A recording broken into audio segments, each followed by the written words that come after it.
ទីតាំងយើងឃើញថាបើសិនជាទីតាំងដែលសម្បូរទៅដោយជនបរទេសរស់នៅក្នុងពេលបច្ចុប្បន្ននៅរាជធានីភ្នំពេញគឺយើងនិយាយអំពីទីតាំងបឹងកងមួយគេហៅ BKK1 ណាវានៅតែជាជំរើសទី1សម្រាប់ជនជាតិបរទេសដែលគាត់មកវិនិយោគឲ្យការស្នាក់នៅក្នុងរាជធានីភ្នំពេញប៉ុន្តែយើងឃើញថាតំបន់ផ្សេងទៀតក៏មានការរីកចម្រើនដែរតំបន់ទូកកឥឡូវគឺមានខុនដូដោះច្រើនអាហ្នឹងក៏ជាទីតាំងសក្តានុពលដែរតំបន់ជ្រោយចង្វាតំបន់សុខាត្រយមកខាងទៅក៏ចាប់ផ្ដើមរីករាលដាលការដោះដាលនៃ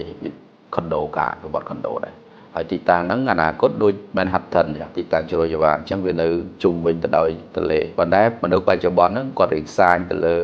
តើតើការធ្វើដំណើរឆ្លងស្ពានស្ទះចរាចរណ៍ប៉ុន្តែបើសិនជាគេដាក់ស្ពានចេញពី Night Market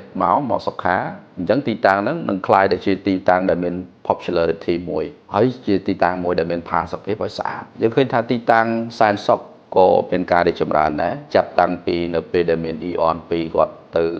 វិនិយោគនៅតំបន់សែនសុខយើងឃើញថាតំបន់សែនសុខហ្នឹងក៏មានការរីករាលដាលនិងការដោះដាលទៅលើវិស័យខុនដូអភិវឌ្ឍសំណង់ធំដែរចេញពីហ្នឹងមកយើងឃើញថាតំបន់ផ្លូវ60ម៉ែត្រផ្លូវសម្ដេចហ៊ុនសែនហ្នឹងមានការរីកចម្រើនខ្លាំងយើងឃើញថាគម្រោងដែលធំភាគច្រើនគឺទៅលើបណ្ដោយផ្លូវសម្ដេចហ៊ុនសែននឹងតែម្ដងដោយសារកត្តាការអភិវឌ្ឍពលានយន្តហោះថ្មីរបស់យើងពលានយន្តហោះថ្មីយើង